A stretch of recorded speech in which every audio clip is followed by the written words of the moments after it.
Governor's meeting.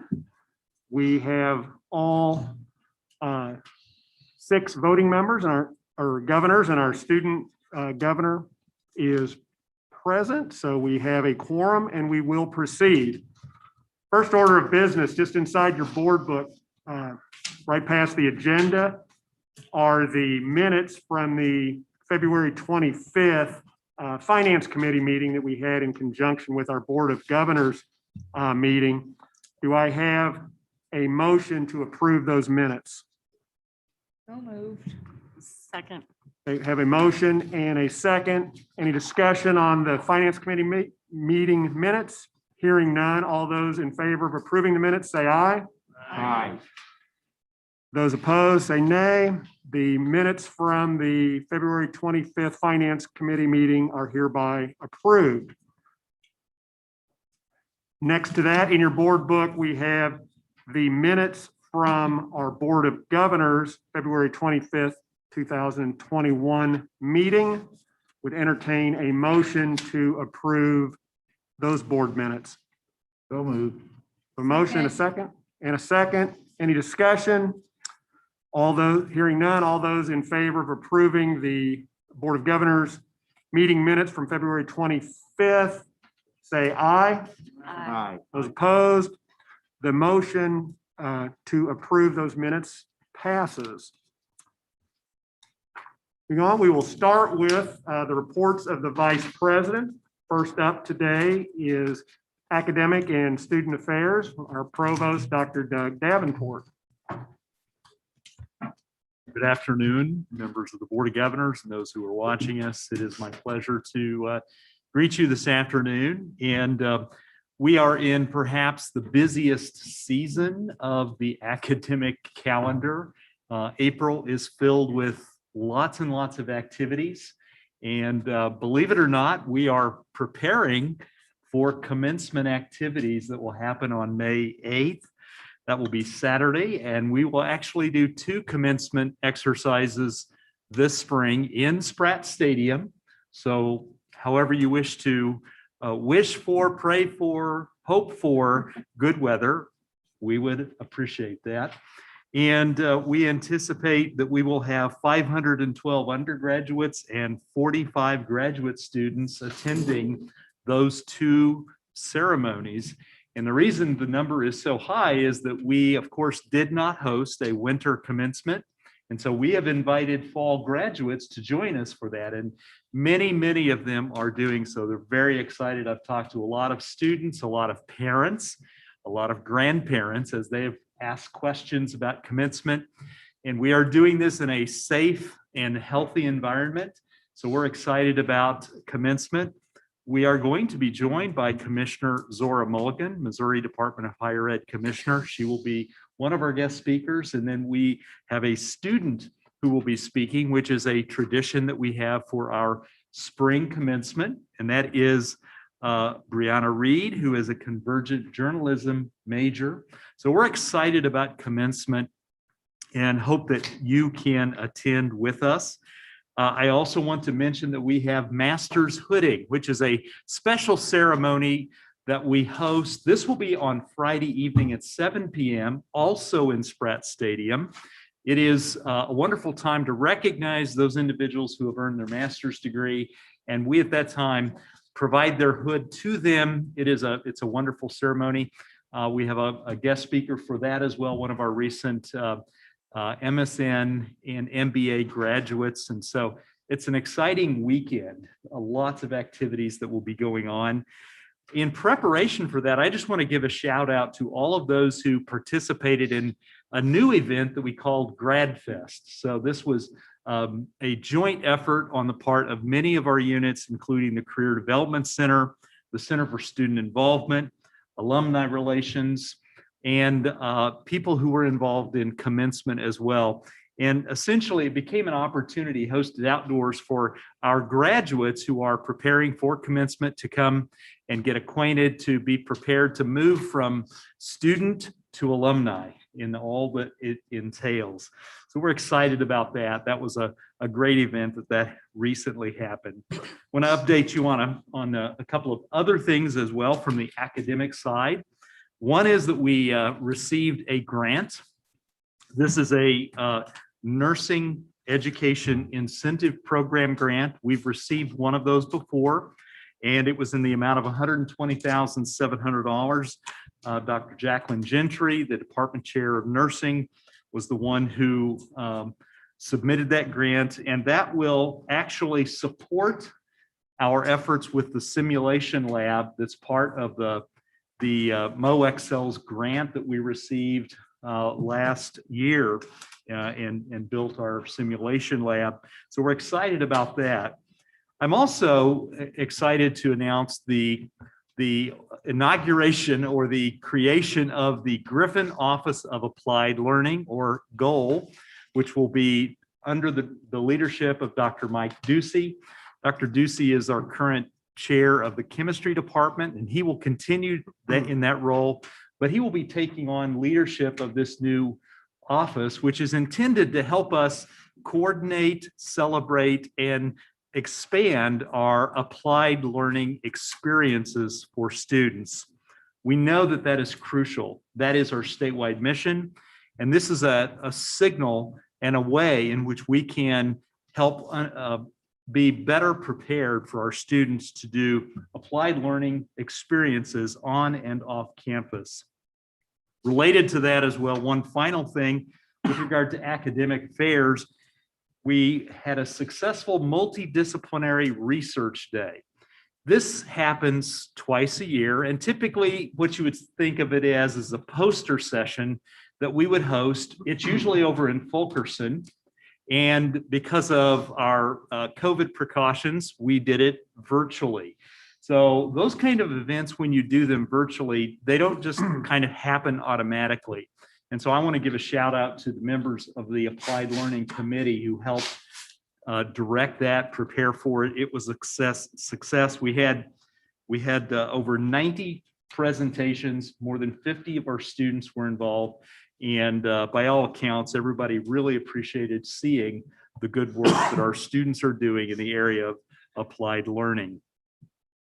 I mentioned our GradFest activities, but one other thing that I want to point out to you with regard to student affairs in particular is that we just hosted this last week the SOAR Awards, which is Student Organization Achievement Recognition, and a great event that was it was broadcast live. It was done with limited attendance over in the recital hall in Spratt. And so there's a whole list of individuals and organizations that were recognized for their achievements, their accomplishments.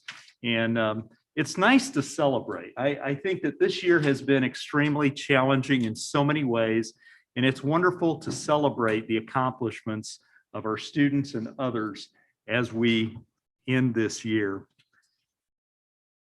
My report has a number of other things that I've included for you. Something I wish to say as I conclude is that we are now trying to include a snapshot of a summary of activities, events. It's often easy to get lost in a list of lots of things. So we have put that now in an appendix in the report, but also included a summary table so that you can then see what is the accumulation of all the events and activities that we have been engaged in. With that, I'm happy to answer questions that you might have.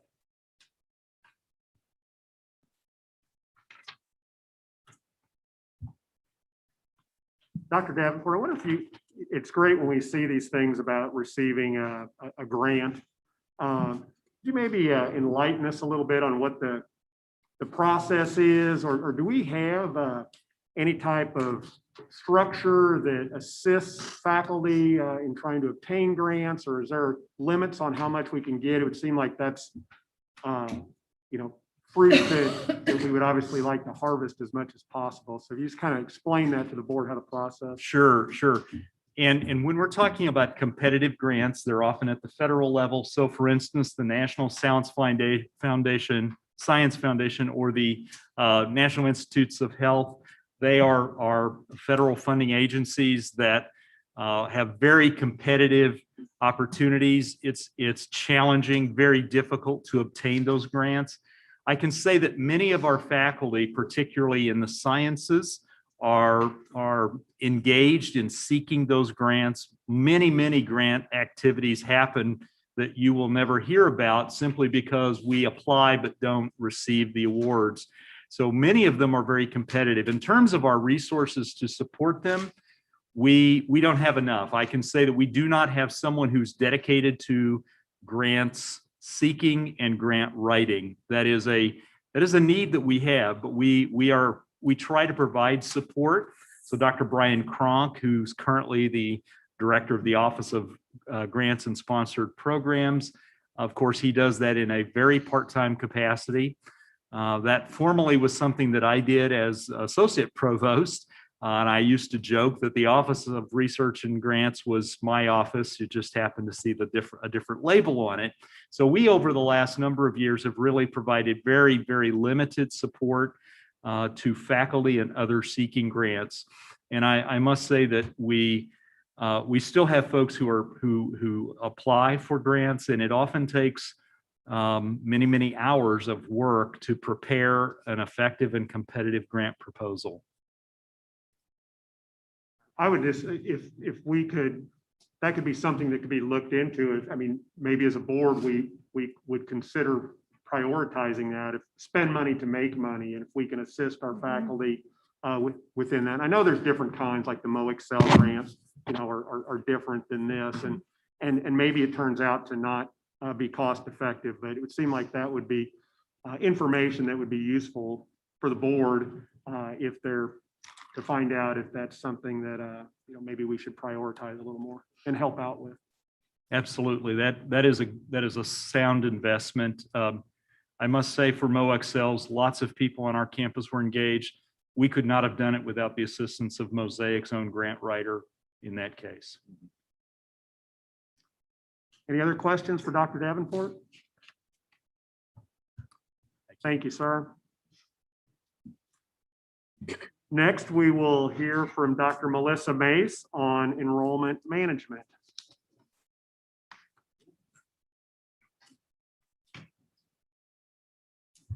Thank you and good afternoon.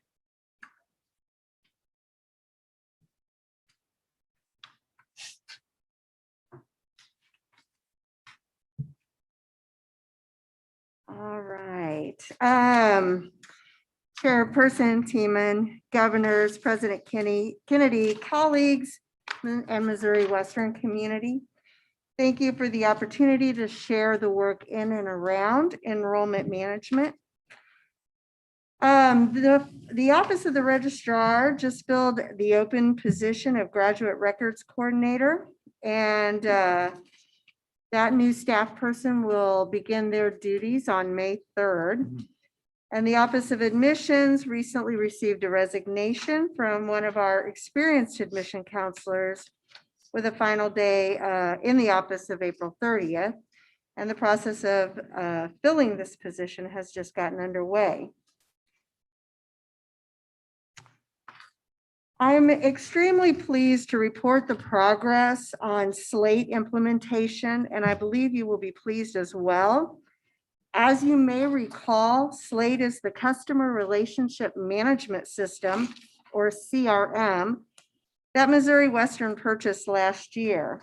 Since late October 2020, we have been working with Strata Information Group on the implementation of the Slate system. The Slate system allows us to effectively communicate with and track prospective students at all stages of the application funnel. Slate communicates with Banner, Adirondack, and other systems to track engagement. Once we are through this first enrollment cycle, we will have much better data and the ability to track year-over-year data and provide a better picture on where we are and better forecast anticipated enrollment for the upcoming year. I'm sure that CFO Morrison is looking forward to that. The Early College Academy application and course selection went live this week, And so that is now underway. We're very excited about that. So they can now register for fall 2021. The fall 2022 application cycle work for undergraduate students begins on May 10th. This new application cycle will take care of any necessary changes for current undergraduate application and will go live on July 6th with the new recruitment year. July 19th is the date we anticipate wrapping up our work with Slate or with SIG, the Strat Information Group, on the undergraduate recruitment cycle. So that will be complete. Slate also has a mechanism for current students, and I'm looking forward to seeing how this can help us with elevating and tracking our retention efforts. The current student phase of Slate implementation will begin on June 15th. Finally, graduate application work will take place over the summer with a go-live date of September 7th. We anticipate wrapping up Slate implementation by the end of December. The recruitment team in the Office of Admissions has completed 114 school visits this semester out of 121 scheduled so far, with 31 visits in person and the remainder offered virtually. In addition to high school visits, Missouri Western has participated in 25 recruitment fairs with 2 remaining. The recruitment team is also participating in decision day events at local high schools, complete with special appearances from Max the Griffin. 158 families have visited campus since the beginning of 2021, with 91 of those families also meeting with faculty while on campus. Campus visits are an important part of the college search experience, which is why we are making efforts to enhance our physical space, as well as the presentation, tour, and meetings with faculty and staff.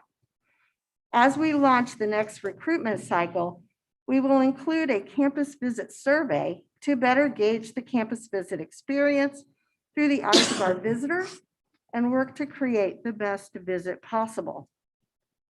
The recruitment team has fully embraced the use of Slate to engage prospective students. Personalized emails and text messages around the following themes have occurred. Admitted student emails and texts encouraging commitment, awaiting submission emails, missing FAFSA, go registration, admitted student congratulations, FAFSA but no application, why Missouri Western, and high school counselor emails. These communications have been in addition to the vast amount of communication going out in a more centralized effort. So far this spring, the following messages have been sent to prospective students. First and foremost, I'd like to talk about the Hannah video series, named after our very own Board of Governor member, Hannah Berry. We've sent out 4 videos with the following themes. Take a second look. We're planning to be back in person in the fall. Affordable excellence, academic support, and faculty. We have also recruited Dr. Kennedy to get in on the recruitment activities with letters to families of accepted students, letters to families of those who have not yet applied. And Dr. Kennedy has been recording personalized videos to every committed student. In addition, in spring 2020, we have dropped showcase postcards, apply now postcards, spring apply push postcards, and continue with our regular drip campaign. Pennants are in production along with die-cut wings cards and are expected to be mailed in batch on April 26th. Pennants are being mailed to all prospective freshman students who have committed to attending Missouri Western. We are also running 30-second radio spots on KJO 105 and Q Country 92.7 for the month of April. 8 billboards have been strategically placed in Missouri, or have been ordered and will be strategically placed across Missouri. And locations include I-35, I-29 near Platte City, I-29 south of 64th Street, I-35 north of 435, and 3 on the Belt, and 1 in St. Louis. We have purchased advertising space in the Platte County newspaper, special edition for high school graduates, and running 10 weeks of advertising in the new news press. We are launching a short-term social media campaign that will begin at the end of April. This short-term campaign has 2 distinct efforts. The first is to engage accepted students and move them to commit and register for orientation. The second effort is geofencing a local high school graduation that is occurring on the Missouri Western campus. The admissions team will also have a tent outside the stadium where that graduation is being held, and we'll have a small graduation gift for each graduate from Missouri Western. While many campuses slow their recruitment efforts over the summer and focus only on yield, we will move forward with additional recruitment and brand awareness events. On May 1st and 2nd, the admissions office, in partnership with the Office for Military Services, will have a tent and booth at the air show. Over the course of the summer, the admissions office will have a tent and booth equipped with a prize wheel and Missouri Western branded giveaways at the 8 summer concerts in Felix Park.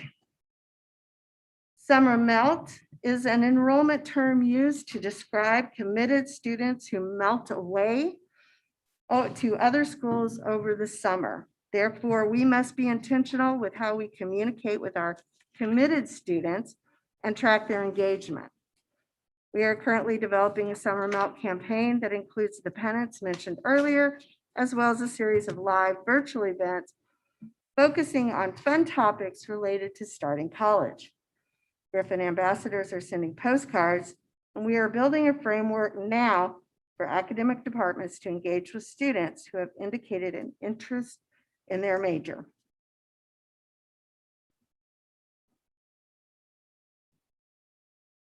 This chart provides data on the admission funnel for the previous 10 years, with both conversion and yield rates included. We can use this data to help make educated predictions under a series of assumptions of what fall enrollment may look like for first-time freshman students. As a reminder, we are comparing our current data set to data from 2015. We've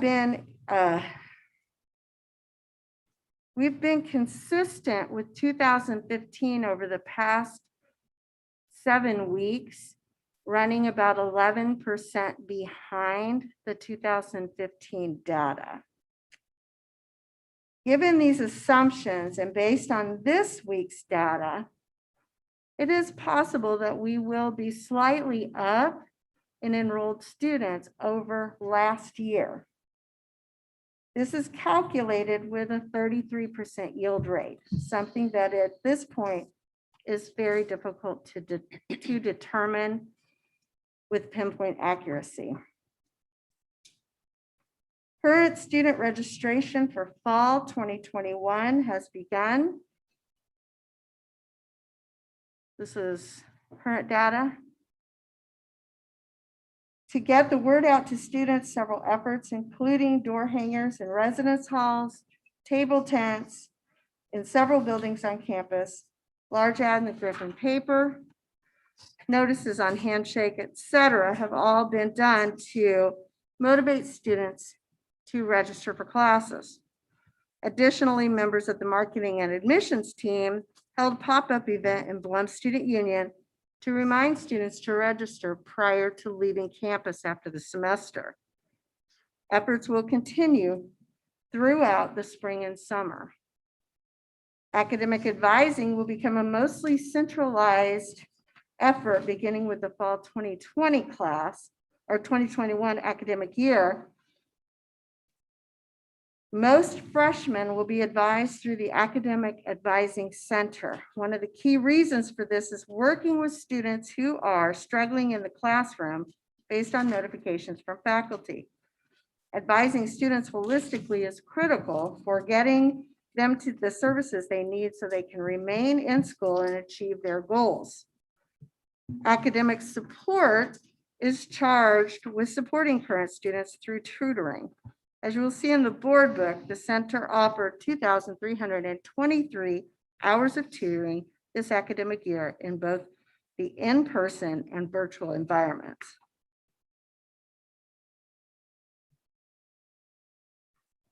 For the next recruitment cycle, Missouri Western will develop a robust interactive digital view book. This will allow us to reach more prospective applicants with customizable information. With this interactive view book, we will be able to showcase undergraduate, graduate, early college academy, and workforce development programs. While we have begun the work of developing articulation agreements with community colleges in Missouri and with contiguous states, the bulk of this work will be completed over the next academic year. One partnership of note is the relationship we are building with North Central Missouri College. While visiting their campus earlier this semester, Dr. Jones and I began discussion on a dual enrollment program that would allow NCMC students to take between 1 and 6 credit hours per semester at Missouri Western and live on campus. The planning for this is in the initial stages, and we look forward to working on this program over the summer.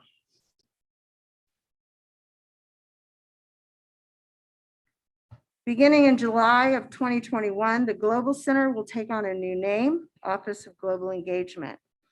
In part, this is due to a downturn in international student recruitment due to COVID, as well as some physical restructuring within the Office of Admissions to allow for the better visit experience for our prospective students. I want to recognize Humi Cheever for her willingness to be flexible, take on additional duties, and learn new skills. Finally, I would like to mention the work being done around first-year experience programming for incoming freshmen. This cross-campus effort to create a great experience for our new students includes existing and new programming. Some highlights include Griffin Edge, Mentors, University 101, Griffin 360, First-Year Service Project, Western Warm-Up, and First-Year Housing Program, just to name a few. This work group is also identifying gaps in programming and how we address those issues. Some questions we are asking include, how do we support marginalized first-year student populations? How do we better engage our non-traditional and commuter students? What does the first-year experience look like for first-generation students and students who were homeschooled? I want to thank the many staff and faculty who have gone above and beyond to support this work. Thank you for your time. And now we'll be happy to take your questions.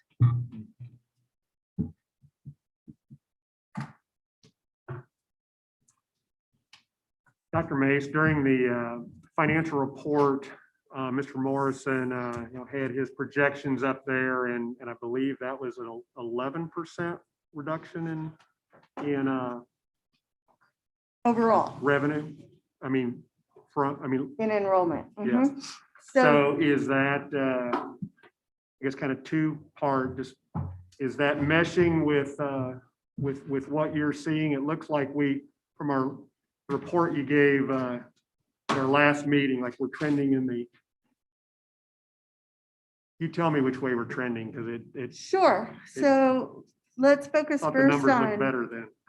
let's focus first on incoming freshmen. Incoming freshmen are trending up. So I anticipate that we will have more freshmen, first-time freshman students on campus than we did last year. Continuing freshmen to sophomores, however, that freshman group last year was 27% down.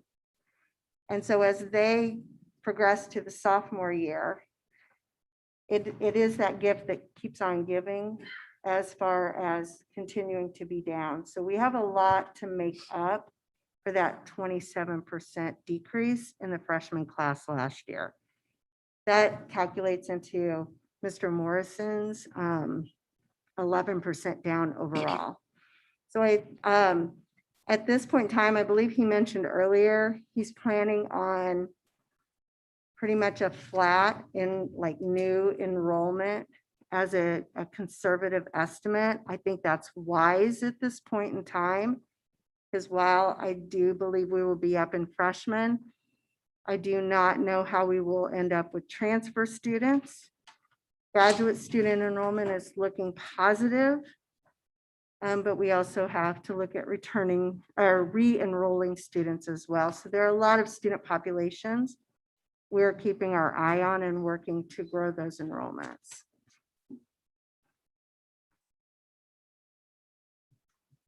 Other questions, comments for Dr. Mace? I would just add, it's really a retention issue, which I would say we're moving it front and center. It's not always been front and center. So getting those efforts up and going. That's why Dr. Mace is developing a first-year experience program to make sure that we don't lose freshmen at the same rates that we had year after year before anything was really put into place for that. We just didn't have those mechanisms. Stay with the retention. And we're talking about as freshmen, hopefully looking to become sophomores. We need to start really picking up. Do you survey them to start early enough to say, are you going to retain and be here next year at that? How does that work in your retention plan? At what point in time? I mean, you can wait and just see where they show up, but along the way, I would hope we're asking the question, is there a reason why you shouldn't show or not planning on showing up? So maybe we can change your mind. Well, so we're doing a little bit different. So one of the things we're doing is we used EdSites, the chat box to reach out to students, and we ask them like, you know, how is it going? And that's how we know that financial concerns are a big problem for re-enrolling. Okay. But I will also say, you know, we're working on some new initiatives, some new policies, just making sure that students are meeting with their advisors so they can get enrolled is an initiative that we just started to really super focus on. Right. And making sure that those practices become routinized, if you will, so that we have enrollment season, we have going to your advisors, everybody's pushing on campus. And I don't know, I would say the level of engagement that we had done that in previous years was not what I was used to, and certainly not what we're going to be doing in the future. I got it. I would add to that, as I mentioned, with Slate, the ability to communicate with current students at the same way we communicate with prospective students is really going to make a difference in that as well. While EdSites is a wonderful tool, it allows us to text from Max the Griffin. We will actually be even more intentional with texting out of Slate. So we'll be able to do a lot more with that than even we can do with EdSites. Are you suggesting that people aren't getting advised in their current semester to enroll for the next semester, current students? Not that they're not getting advised. I think it's been a slow rollout rather than intentionally for every faculty advisor, for every advisor to reach out on day one and bam, get that. And the other piece, and this is a little bit anecdotal, but I meet every other week with the Student Government Association president and vice president. And I had a conversation with them last week. And as I was talking to the president and asking them to help us in pushing the word out to students, he said, oh yeah, I haven't enrolled yet. So I think there's a little bit of a procrastination effect in Generation Z. And I think that's part of it too. You know, When I was here, I mean, I was just buried yeah. those weeks of advice, whatever. I mean, I couldn't eat. I mean, it was every Yes. student come. Right. And I think part of it too is that students they're curious. Current students are, what's the fall going to look like? what are we doing? So that's why our campaign has been to push that But out. if you don't, then you don't have a guarantee of getting the classes that you want.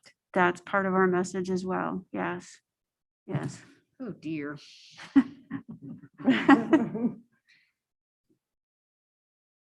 I think it's definitely looked different too this year as we're all tired of hearing, but as a result of the COVID-19 pandemic and online advising. And, I would stop into my professor's office and just have a conversation about the classes I would want to take next semester. Or if I have a teacher who I feel really, or professor who I feel really engaged with in class, I ask, what are you teaching next semester? And so that looks a little bit differently, Mhm. looks a little bit different this semester. Yeah, or stopping after class or before class. I mean, those kinds of opportunities. It's changed because of You still COVID, have like where they sign up I to believe. see their advisor? Yeah, most professors have sent, and however, a lot of them do Google Calendar sign up sheets or things like that, but it's a virtual sign up. and Right. then A Zoom session generally. I'm sure there are some professors Yeah. who are available to meet in person, but it looks different on everybody's comfort level. Yeah, when I think about advising, I think about paying attention to getting lists to departments of students in their programs who haven't registered yet. Because advisors are sending out, let's say they send out the email, it's time to meet and talk about this. But there are some that aren't on, that haven't done so. So we're providing lists to departments to say, hey, these folks in your majors have not signed up for the courses. Give them a call, send them an email. And those kinds of efforts, I think, are being a lot more intentionally done than were ever done in the past. I would have one more comment, just recognizing department staff who are flexible and creating, in many cases, individualized graduation plans for students as a result of department changes and major changes. And I have heard positive feedback from advisors and department leads and their willingness to work with students. So that is appreciated.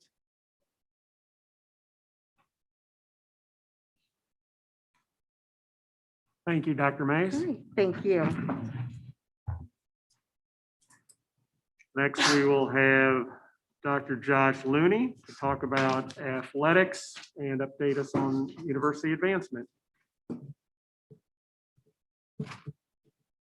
All right, thank you. We'll shake things up. Let's go with advancement first. That's on page 40 of your books. And just to shake it up a little bit. We'll start with one word, and that's strength. The foundation, very strong position right now. Governor Wolman serves with that group. We'll see where the end of April pushes us, but I'm hopeful when that board meets on May 5th that we'll see total assets topping 60 million in the foundation for what I believe is the first time in the foundation's history. A lot of that is fueled off of the investment committee and their work over this past year and seeing those investments grow. But great position of strength for the foundations. They continue to support university initiatives and work with Daryl and others on campus and on direct supportive programs and initiatives and other support.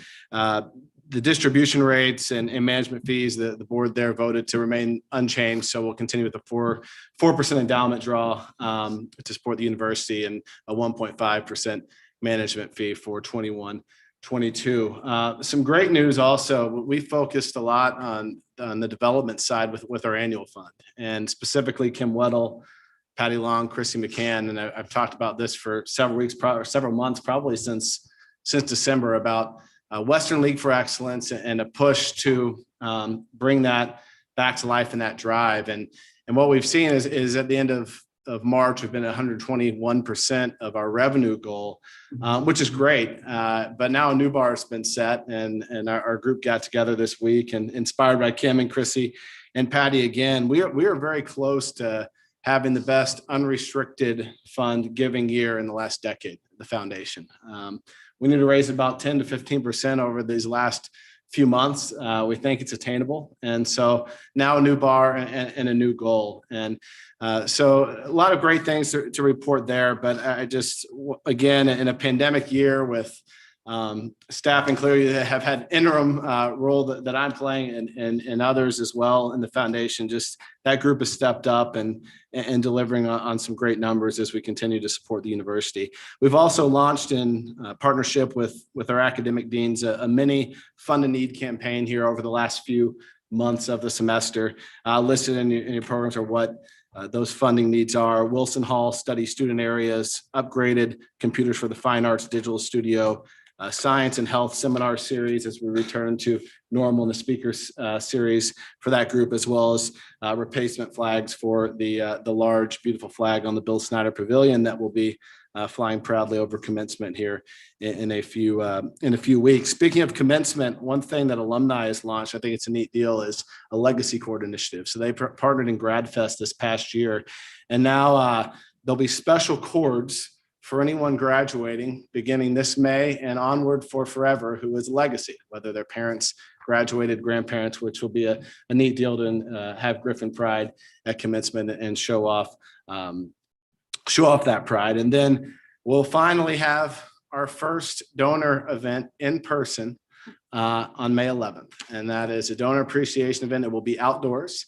It will be on the Bill Snyder Pavilion, and that'll be our first opportunity in well over a year as a foundation to bring in supporters of the university and just look back and celebrate the past year we've had. So pleased to give you that report from advancement, and we'll work backwards and move into athletics, esports, and recreation services, and then go from any questions. So that's on page 34 of your guide. Probably the number one question I get in the community, actually, just got it a few hours ago today. Status of Chiefs camp. Where are we? Are they going to be here? What's happening? As we all know, they're under contract here with us for the next 2 years, and then potential of 4 additional if with team options in years 3 and 4 to come. We continue to plan with the Chiefs for training camp. I'm very confident that training camp will happen. Can't guarantee anything as you don't see the future, right? With COVID-19 and the status of what that looks like in July and really with where the NFL is. But the Chiefs officials will be here for a site visit in April. So just next week they'll be here and we'll start. We've already looked at contingencies of, hey, if meeting rooms need to be spaced out a bit from traditional camps, what spacing for fans might look like. And hopefully we're in a spot where we can have a status quo camp, but we're preparing for any and all phases and really are far from announcing what that might look like, what the schedule might look like. But we are full steam ahead with the Chiefs and planning for the Chiefs to be here. I'll just say late July, early August. That's the most confident I can say because that's when camps have been over the past decade here. COVID-19 has been obviously a discussion throughout the year, and it seems to, in a good way, be less dominating of a conversation, at least with testing on our campus. In athletics, that's definitely the case as well. Every week, our student athletes prior to competition and travel are being tested still. We are now at 2,977 tests conducted as of this morning, 44 positive cases. That's a 1.4% positivity rate. We had not had a positive test in athletics since early February. So we're seeing a decline like the community and everyone else. And so our partners at Mosaic and our athletic trainers are still hard at work. Several hundred tests are happening every week. But as we wind down the semester, we're continuing to push strong with COVID testing, which aligns well with what we're seeing at the university as well. I wanted to provide an update on new initiatives that have come to fruition. Obviously, too much discussed throughout this year, esports and women's lacrosse. We'll start with esports, and there's statistics in your board book about what we're seeing on visitors to the new arena and others. I'll take a little more broad approach on the updates. So we cut the ribbon officially on the new esports arena on March 4th. That was an incredible student space that I feel has, and we feel as a university, has really brought Bloom Union totally together. So several years ago, a year and a half ago, the cafeteria was renovated, and then Starbucks came in, and now you have the bookstore space that is now a true student space. And what we've seen with the esports arena, where I think initially you cut that ribbon and students think, well, that's for the competitive team, and it's not. And what you're seeing is, no, it's a recreational space. And yes, there is a competitive aspect of esports, but every single week, the numbers are going up from students that are gathering to just be together and play things that aren't competitive esports. And that's a huge piece of that initiative. And when you think of the external support that allowed that space to be there in this initiative, it's truly a great accomplishment for the university over the past year. And as we continue that program, obviously the recruitment piece, the return that comes through enrollment and retention are obviously key measurables, and we'll continue to update and track those as we move forward. On the lacrosse piece as well, the inaugural season's almost over. This is their final week of competition. They have 3 games here over the next 4 days, and competitively, they are in a position to finish in the top half of the conference in their inaugural year, which we weren't sure what to expect competitively. What more importantly, though, I think from an athletics perspective in the department, what these young women have brought has been it's been great addition to our department. 25 new students, all were not here prior to the launch of lacrosse. 16 were transfers coast to coast from California to New York and Canada, and just bringing different experiences and aspects to this campus. Our goal continues to be to grow that roster over 30 for next year. On the high school signing class we already have, we'll be well above that 30 mark when we come here next fall. But what's been really interesting to me is the rest of the student athletes, like many in the community, had never seen lacrosse prior to this spring. And so we've had pretty decent crowds off interest of what it looks like. And people walk away from this and say, wow, that's a pretty exciting game. And I'd say our biggest lacrosse fans is our football team.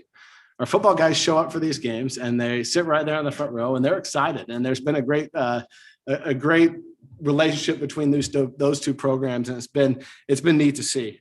From a return piece, all of those athletes are living on campus and staying here, and so from a dollars and cents piece, we are well ahead of our projections on the net return for launching that initiative, which is also a great sign as we close this year. Spring sports, other spring sports, quick updates. This is probably I was talking with Governor Tiemann in the hallway between our sessions. This is probably the best spring competitively, at least in the 4 years I've been here, that we've seen. Pretty much all of our spring sports, with one exception, are an NCAA conversation. Both golf teams will make the NCAA championships. We've had strong golf, but rarely have both been in the same year. Softball is right in the regional conversation. Tennis has had a total turnaround in competitiveness with Eli and what she's doing with that program. And they're charging and having one of their better seasons that program's ever had, and is also in NCAA contention. And then Coach Verduzco last weekend won the 600th game as our baseball coach, and he's just one of 3 coaches in the history of the MIAA to do that. So congrats to Buzz and what he's able to do with that accomplishment. And we're probably one of the few athletic programs that have a baseball and softball coach that share a complex, that have probably 1,200 some wins between the two of them, and have done a lot for this university. As we continue to move forward, just a couple more updates. On the rec services side, on the reopening, we've seen in partnership with SGA, the locker room spaces in Baker Fitness Center are open and renovated. Those were closed from a COVID-19 protocol. And while they were closed, our West Campus and Fiscal plant crew went to work on painting and new flooring and fixtures in partnership with SGA and the funding they supplied. And so those are open and much needed renovations there for those spaces. And we've also started to ramp up some of our student events over this last month with not a full return to intramurals, but I would call them mini intramurals. Instead of pickup basketball, you're having horse competitions. Instead of ultimate frisbee, you're having home run derbies, but things to get students back out and active and engaged. 2 final updates with athletics. I think I'd be remiss if I didn't congratulate publicly Jordan Garr. He's a Central High School graduate, and he won the MIAA shot put in the indoor track and field. He's our first, that program's 4 years old, and he's the first MIAA champion in program history for our track and field programs. And he's a local student athlete, and he finished 9th nationally, which is 1 spot away from the podium. So he's also very eager about the outdoor and repeating as shot put champion and getting that All-American status at the Outdoor Nationals. And the outdoor season just started a few weeks ago. And then finally, on the athletic side, we are in fundraising season. Very excited about our Gold Coat drive that will kick off on May 12th.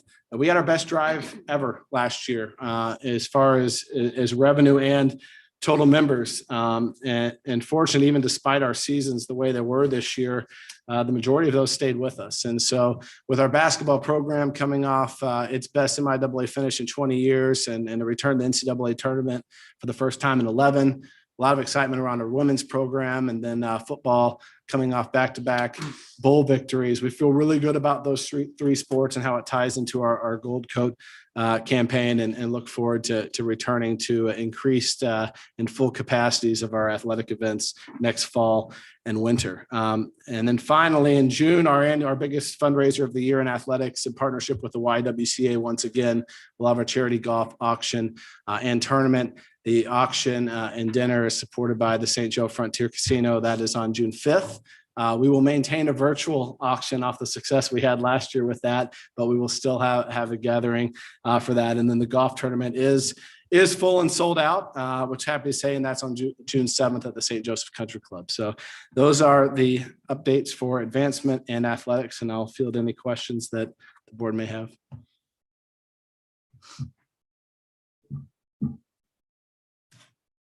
Any questions for Dr. Looney at all? A very thorough report. Thank you. Thank you.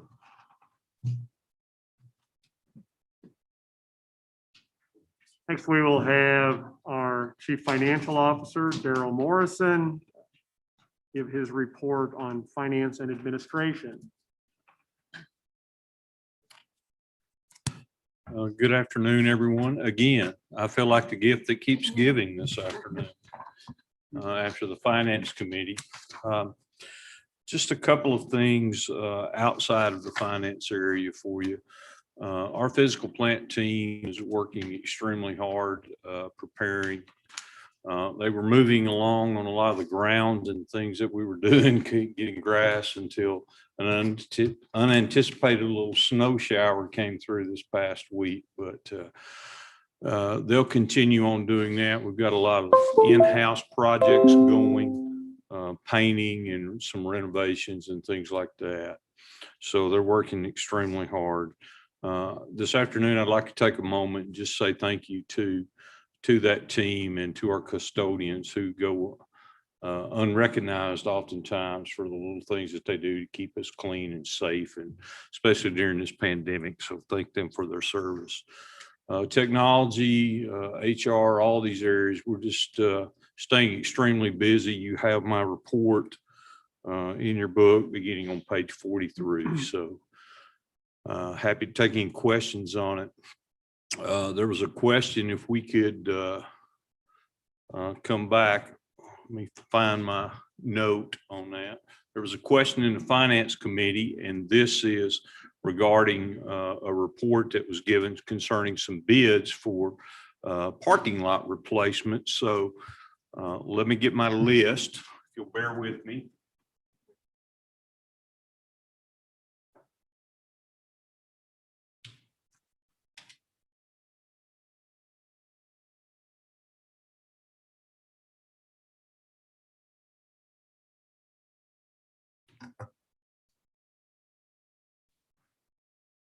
So if I can multitask, guys. Okay. So the question dealt with, and this will be upcoming, but the question dealt with what are we proposing to, what parking lots was lot A. Bottom in the middle. Yep. Okay, lot A, C, D, E. You're good.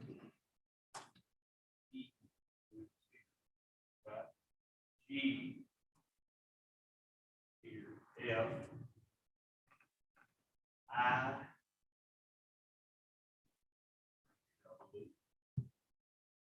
J,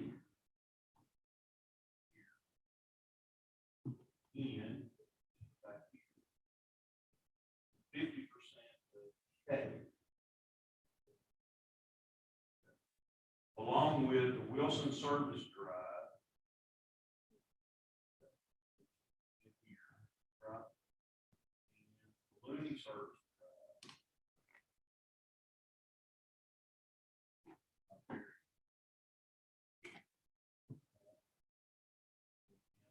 Couple spots on down drive. This area here that I talked about first. Okay. That's a lot of paving and a lot of work. Okay.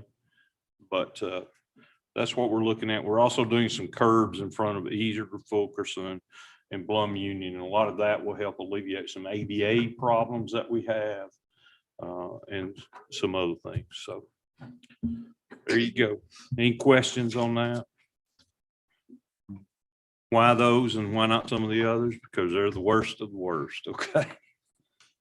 Daryl, what you had shaded in there and just addressed, that's what's in That's what's in the bid that'll be coming up. okay, Yes. and then with the hope that there is still a little extra money that we would do on an as-needed basis would be beyond, Some would go into addition- the other areas. Some additional things. Okay. That is correct. Thank you. That is very, very correct. Thank you, Governor Taylor. We'll do this a little differently than what we've done in times past because we did have a finance, as a personnel finance and operations committee meeting that preceded this. Governor Landis is the chair of that committee. So I'll be giving a report from that committee to the board, which will be an abbreviated version of the things that we discussed in that meeting.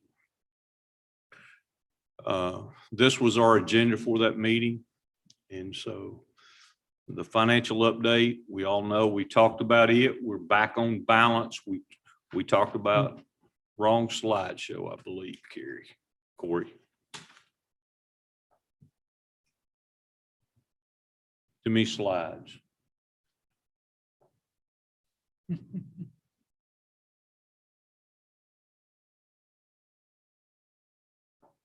While we're waiting, didn't Dr. Looney look good back in the background? I just want to throw that out. Just something to kill time. It's like the vice chairman might sing a little song or something while we're kind of getting this up. Here we go. Let's try this again. So the committee approved the financial update for fiscal year 21. They approved 4 bids and approved the proposed fiscal year budget. Okay. As just in summary form, our budget shortfall, as we all know, back in January was $4.5 million. We have added revenues as outlined on the screen, and we have reduced expenses for the current fiscal year. And this brings us to a current operating budget for fiscal year 21 that is balanced. Okay, here's the original budget with the adjustments in summary format. And as you'll see, the bottom line is now here, $13,000 out of balance. Okay, so it's looking very favorably. Bid requests that were approved during the finance report meeting were for Scanlon Hall carpeting, Scanlon Hall painting, Murphy Hall and Hearn Center roof repairs, and for various parking lot repairs. And we saw those lots on a previous slide. Also, the finance committee reviewed tuition and fees and approved those, and reviewed the revenues and expenditures as the proposed budget for the next year. Just a quick reminder of those items, $10 increase on tuition for next year for an undergraduate student, with some minor adjustments to some fees, bringing us in under the Higher Education Student Funding Act cap for next year, just slightly. Okay.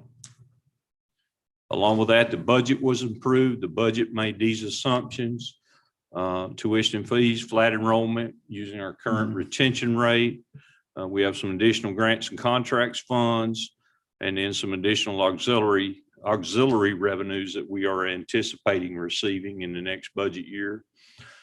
No additional reductions in staff, and we're going to fill our vacancies. And we have an overall salaries and compensation saving of way over $1 million. Our fringe benefits, we're anticipating some increases there so that the savings are not there in proportion to salaries and compensation because of rate increases with Mosier's and predicted increases in fringe benefits. Supplies and services overall increased 1.2 million. That's primarily due to relief funds from the grant. Travel is down 80,000 in the new year budget. Utilities, scholarships went up, and that is again the increase in the Griffin guarantee and also the reinstatement of our A+ scholarship plan, and then depreciation. State appropriations are up. We restored them to prior year's level. Thankful for that. The bottom line is the decrease in net position for next year is predicted to be $4,277. We're cutting it close, but we do have a balanced budget, and I'm very excited about that. Overall budget, you can see the fund types here. And this was, again, reviewed in the Finance Committee. And we come down to the bottom line there of the 4277. Okay. Questions or comments on this?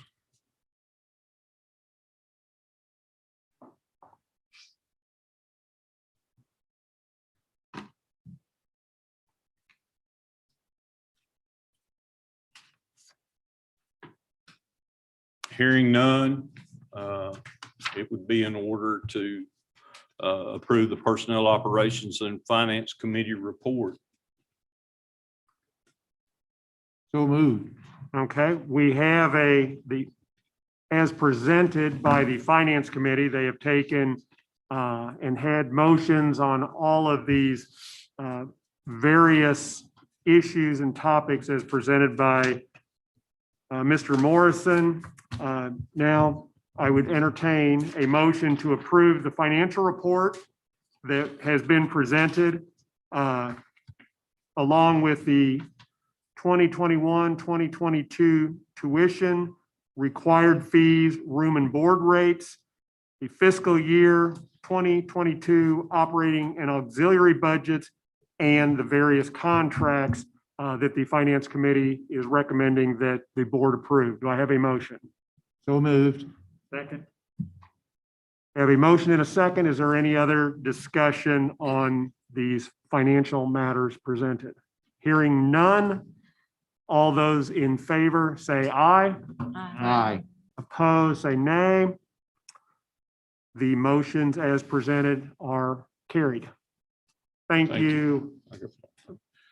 you. Thank you, Governor Team. As I wrap up my report, I'd like to just mention a few other things to the board for future consideration as we move on.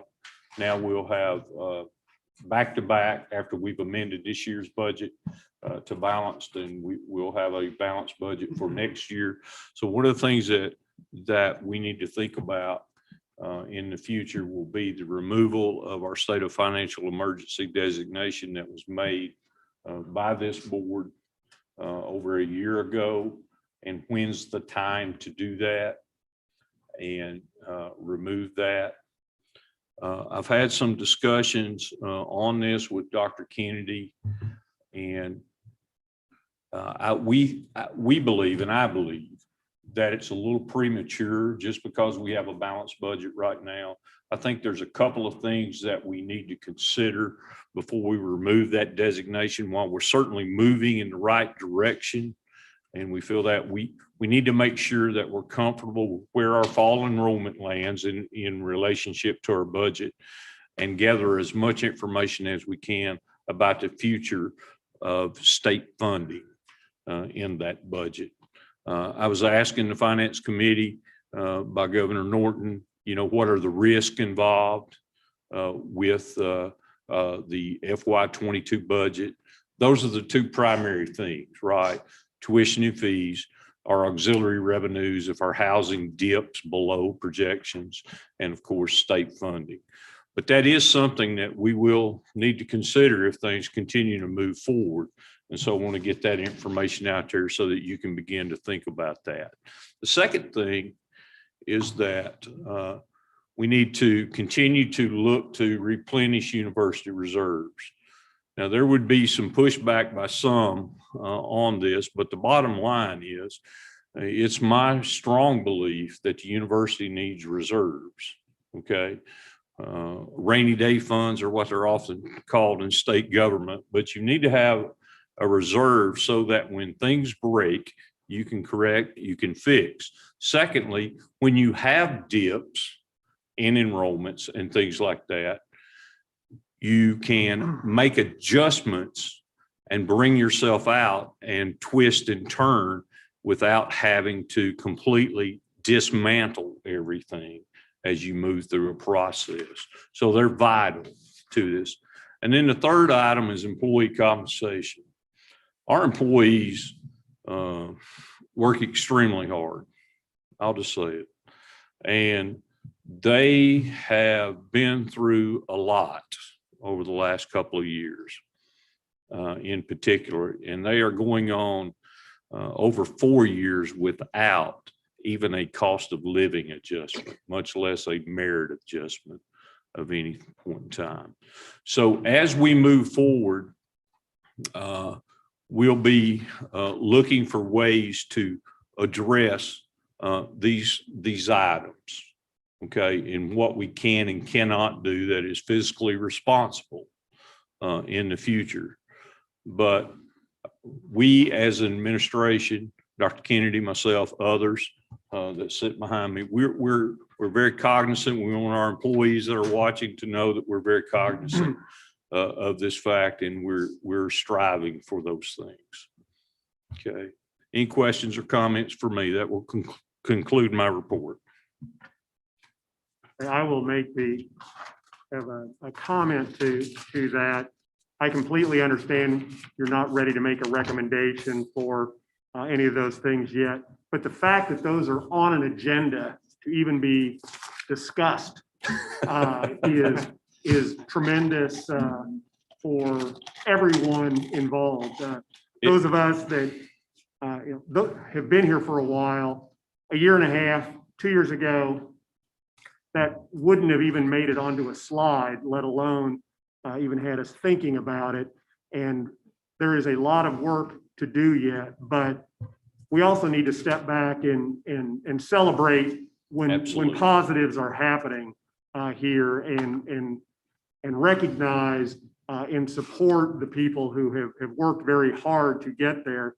And those are your three things you have on there are all things that this board and the university very much should strive to get to. We won't do them until it's appropriate and we need to do things, but the fact that we are even having that as a point of discussion shows that the difficult times for all of us and countless of your colleagues and our stakeholders for this university, that hopefully there is some validation in the process that is a very difficult process that we're going through, because the stability, the success of this university, this community is vital to all of us. And that's the goal we're working toward. And I appreciate everybody's efforts that we can even have that to even think about for in the future. I totally agree. And before I take my seat again, there's several groups and several people that I work with on campus. One is an ad hoc budget committee. Dr. Dan Shepard, Dr. Jason Baker, Louise Mills from athletics when Josh lets her out of to come to meetings, right? And that's in jest. And Evan Banks, they have, I bounce a lot of ideas off them and they come back to me. And as we've gone through this process, they've been invaluable to me to give me a campus feel for a lot of things. And so I just want to give them a shout out, if you will, for that. And also the faculty Senate leadership led by Dr. Greg Lindstead and the staff Senate leadership, Andrea. So I appreciate that as well. Thank you for your comments, Dr. Governor T. Thank you, Mr. Morrison. Next, we have the report of the student governor, Hannah. My report is a separate page that you all have been given. I would begin by echoing Dr. Davenport's remarks that this is the busiest time of the academic year, especially for students. And that we have all started our countdowns. There are 12 weekdays left and we can do it. It's definitely stressful, it's definitely busy, but it's also very exciting as summer rounds the corner for everyone.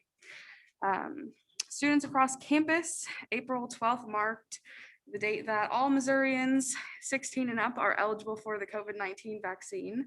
And that has been well received by, I would say, student leadership and groups, encouraging and spreading that information to students and faculty and staff alike across campus, which is always good to hear. There's a little bit of hope behind those statements, definitely for students. Also following April 12th, there was some changes in the COVID guidelines on campus, and those have been well received by students. Student groups are allowed to travel off campus. We're allowed to have food, which college students love, and things like that. So that's definitely been conversation across campus. And following Dr. Looney's report, I would say the esports arena and other outdoor spaces, the food court, have been popular, safe gathering places for students. And that's been really great to see and hear students talk about. I was just there on Friday night with a few friends. So great to hear that and be able to experience that. And then on a similar note, we are excited for the tentative plans next fall with 85% in-person classes. And we're already, as student organizations and student leaders, preparing for events that we can host next fall, which is just exciting and hopeful and something we haven't been able to think about or do for the last year. So that is a positive note as well. And then lastly, I would just like to congratulate all of the students and faculty for their academic achievements this year. We are coming to a close, and especially the seniors who'll be graduating here in 2 weeks.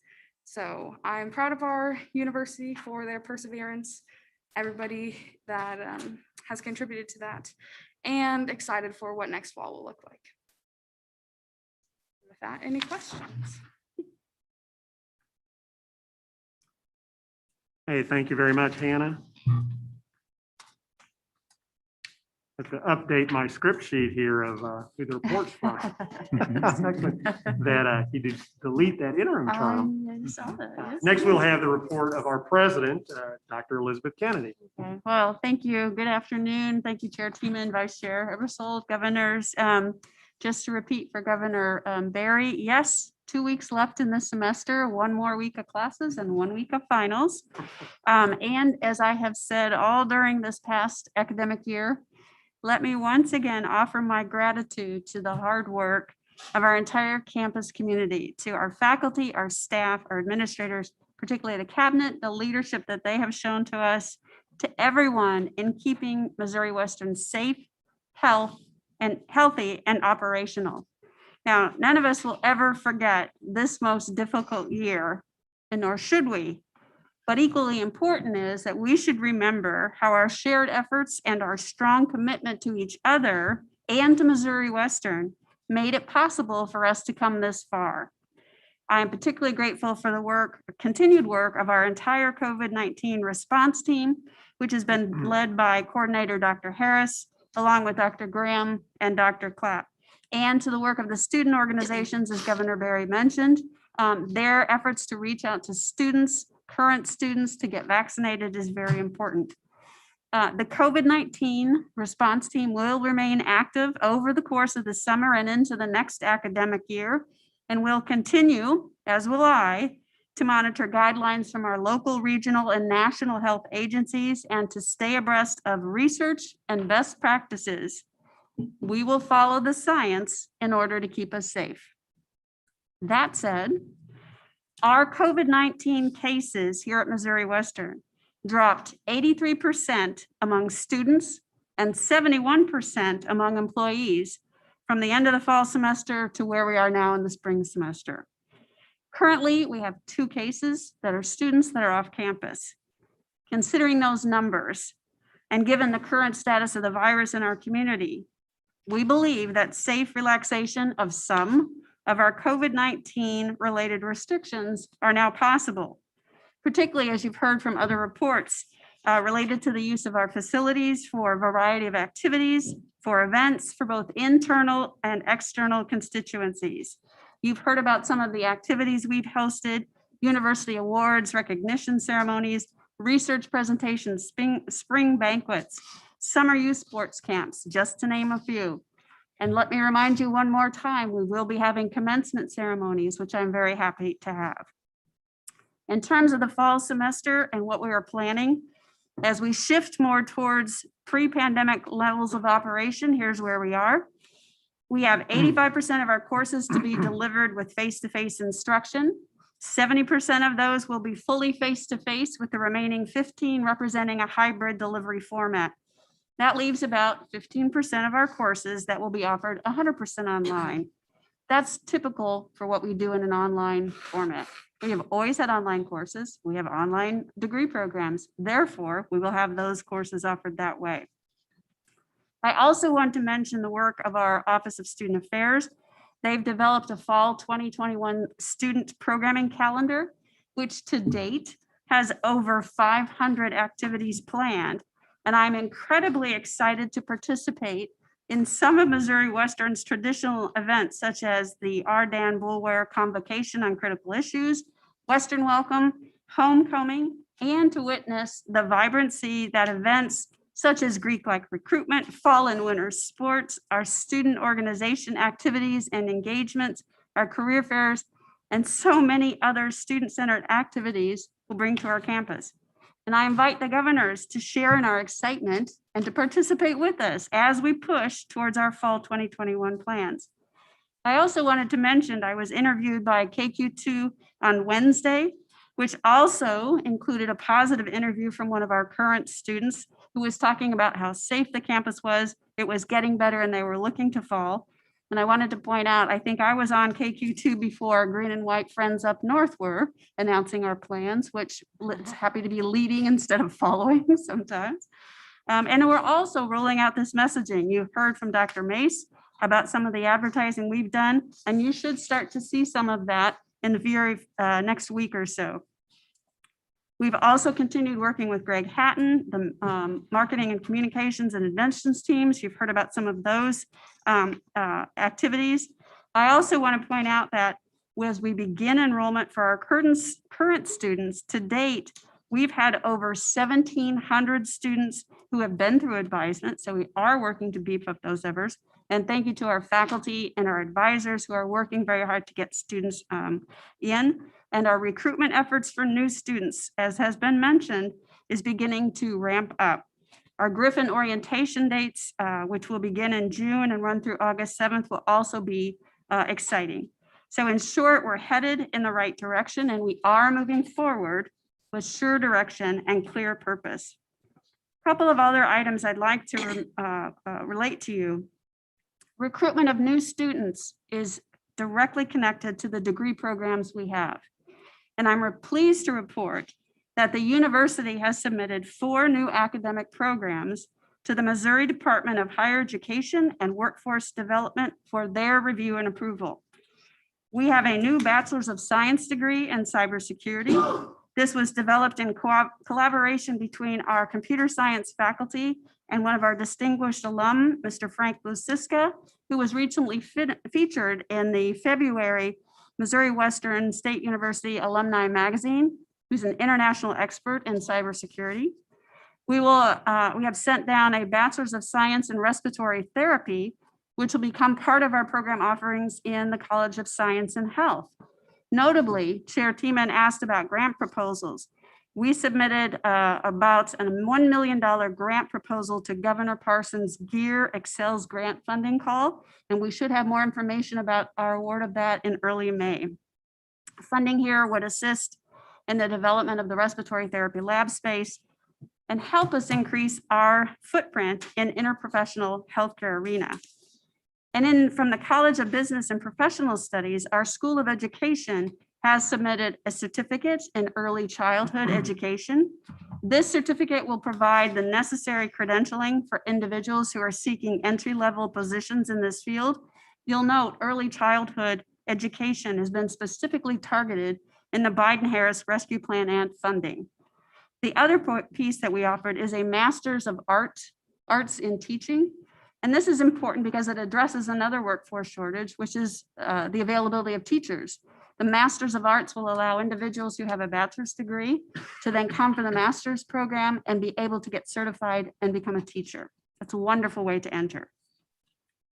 All of those degree programs too, let me just point this out, reflect not only areas of strong student demand, but also workforce needs in our community and region. And I'm very optimistic about the positive impact on recruitment that each will offer. Let me also provide you an update on our provost search.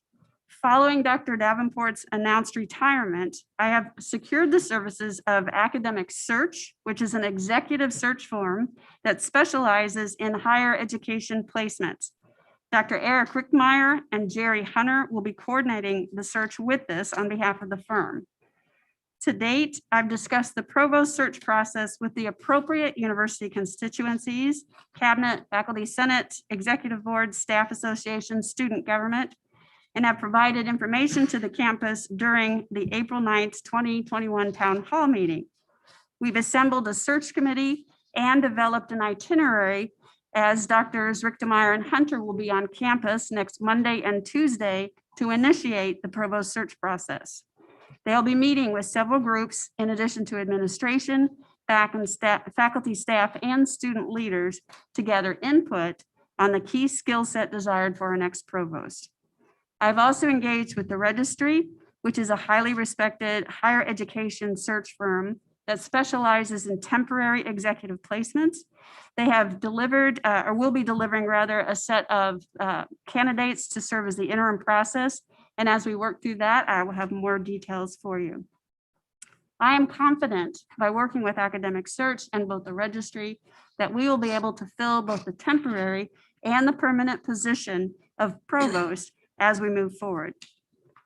I also want to mention community engagement and relations. As I have often said during the meetings, I have made it my personal mission to push Missouri Western, to engage, to re-engage, to repair, to build, to seek out opportunities to connect with a host of individuals, our community and regional business and industry leaders, as well as our elected officials.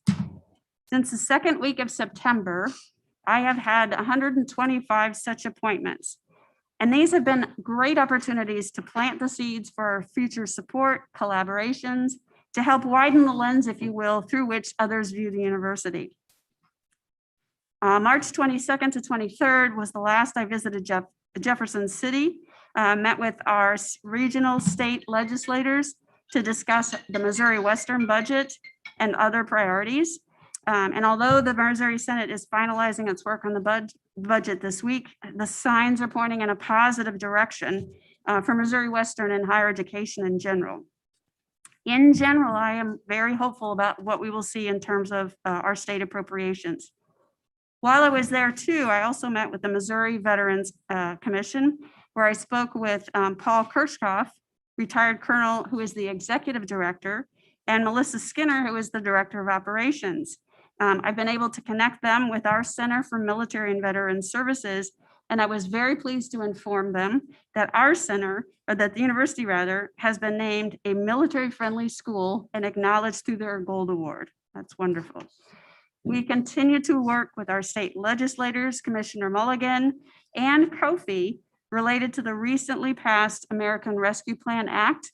That act, if you recall, has a total price tag of $1.9 trillion. but we're working in terms of providing funding ideas related to capital improvements, STEM applied learning, workforce development, and other deferred maintenance items. As Dr. Mace mentioned, I'm also pleased to announce that we have entered into an articulation partnership with North Central Missouri College. This will provide our students a seamless pathway through which they can enter into a bachelor's degree program here at Missouri Western. We're also working out details on a dual enrollment agreement, which will make the transition from a 2-year to a 4-year degree program much more easy. We've also are working towards other partnerships with additional colleges or community colleges, such as Highland Community College in Highland, Kansas. Lastly, I just want to mention a shout out to the folks at Empower You. I was invited to participate in their E2 fellowship program at the end of March. This is a program that they deliver for high school students. And I was invited to present and spend about a half a day giving them a dilemma, an ethical dilemma to solve, and to watch these very bright high school students research that, come up with solutions, and present to the larger group was great. I was also very happy because it gave us the opportunity to bring our enrollment manager down and do some recruiting. So we passed out some information, passed out some other Missouri Western goodies, and did very well there. Finally, I also would like to thank Vice President Morrison and his entire finance administration team for their very hard work in assembling the fiscal year 2020 budget. There were many long hours and late nights spent working on this. I know because I saw the pictures. And I also want to thank the ad hoc budget committee that has been working with Vice President Morrison. Their joint efforts to help promote greater understanding of our current fiscal situation, as well as how university budget works, is critical. I see the bottom line is this. We did not arrive in our current fiscal state in one day, and it will take some time, along with everyone's dedicated work, to get us out of this situation. But I think, as we've heard today, we are moving forward in the right direction. And I'm confident that we will continue to do so. And I appreciate everyone's efforts.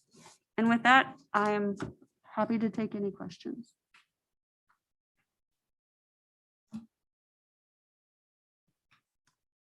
All right, thank you, Dr. Kennedy. Appreciate that. Is there any other business not on the agenda that anyone would like to bring before the board? Not, we will move on to the report of the chair. Couple of things. One, I want to remind everyone, and if we don't have it to get to that, that each one of the governors has a university email account. And for the ones, if other than maybe the two newest, I'm not sure if all that is set up yet or not, but we need to get that coordinated because you have an email account that you can receive on. Copies of that go to Betsy, so she also has that, and an automatic reply goes out to the sender. But then there are times when it may be appropriate to respond. But I just wanted to remind everyone, and if you're not familiar with that, make sure you follow up and get kind of educated on that being set up and that resource is there. It kind of segues into, as I have a couple of emails I've just received over the last couple months that I just need to hand off to administration to respond to. Shockingly, not everything we receive in there is related to our duties. There's all kinds of things that come through. It's that ebbs and flows. There were certainly a lot of emails a year ago, 6 months ago, not nearly as many, but I just want us to be, as we are staying with that transparency theme and having access that to members of the community that may know one of us more than others, and it gives them an opportunity to reach out. It also gives within the campus community that opportunity. So anyhow, I just wanted to remind everyone of that. I'm also pleased that we have our 3 committees up and running. One was front and center today with the Finance Committee that's chaired by Governor Landis and has CFO Morrison as the administrative representative on. And so that presentation was made. We will not be having today, although I'll give them the opportunity if they want to say anything else, but we do have two other committees that have met since our last board meeting. We have the Policy and Bylaws Committee that is chaired by Governor Ebersol, and our chief or general counsel is the administration's representative on that. And they had their meeting and are tackling a very ambitious project of trying to streamline and make user-friendly various policies, bylaws, others procedures that operates, whether it's at the board level or on down. So that committee has met. Governor Ebersol, I don't know if there's anything else you'd want to add to that. I just wanted to know that we are up and running with those. Yes, we are up and running. We had our initial meeting, and as you said, it is a monumental task. But Kelly is doing the yeoman's work of getting it to position for the committee to evaluate and at some point in the future make recommendations to the board. Fantastic. Yeah, that was a very good meeting. You guys is very well organized and are very ambitious with that. The third committee also met as well, the Academic and Student Engagement Committee that is chaired by Governor Schoonover, and our provost is the administrative representative to that. So that committee has also met and set up some kind of groundwork for that and projects that they are working on.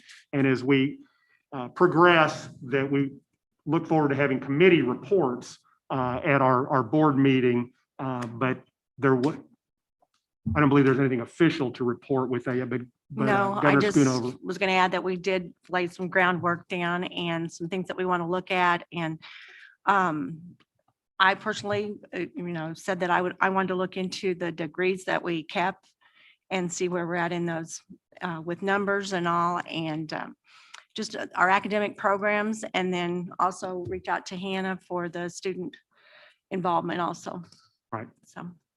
Very good. Yes, it's a great point. Our student governor is a member of the Academic and Student Engagement Committee. Be good to have a student on the student engagement. So that gives a unique and very helpful perspective on that. Also, as we're moving forward for our next meeting in June, will be election of officers here for our executive officers on that. And I have asked, and they have graciously agreed to serve on that committee. So I am appointing Governor Norton and Governor Landis to be on the nominating committee to bring us a slate of officers to serve as chair and vice chair for the year going forward with that. So we're planning on having that election and then having a new chair and a new vice chair starting in June. Kind of along those lines, another part of what the chair does is appoint other positions as well. And Governor Landis is currently our representative on the Innovation Stockyard Board, and Governor Walleman is our representative on the Foundation Board, and will continue that. And my thought with that is to allow the new chair that will take over in June to either reappoint those positions or if there is a different direction to go with that. But we'll just kind of defer that to the new administration when one of you lucky folks takes that over going forward. So a lot of exciting things going on in that area. I think that's all I have. Like I said, I will reiterate that Thursday, June 24th at 1:30 will be our next Board of Governors meeting at this same location. Are there any board comments, questions concerning any of that? Hearing none, I would entertain a motion to close this meeting pursuant to Missouri Statute 610.021, Sections 1, 2, 3, and 14, to consider legal matters, real estate, personnel, and other matters protected by law. Do I have a motion? So moved. Second. Governor Schoonover makes the motion. Governor Landis has seconded that. All those in favor of the motion to go into closed session, say aye. Aye. Those opposed, say nay. The motion passes and we will go into. How long ago was I what? Here? My first meeting. I left in 1998. So I was here Yeah, I for know. 13 years. So a long time ago. Yeah. But unfortunately, I would say higher education doesn't change that much. It's very much the same as when I was here from what I can figure out. All right, we are From the back in faculty side. session, the Board of Governors meeting. Do I have or can I have a motion to approve the personnel recommendations as presented during the closed executive session? So moved. Have a motion, do I have a second? We have a first and a second to approve the motion of the personnel recommendations as presented in the closed session. Is there any other discussion? Hearing none, all those in favor say aye. Aye. Those opposed say nay. The motion to approve the personnel recommendations as presented in the closed executive session are hereby approved. There is no other business.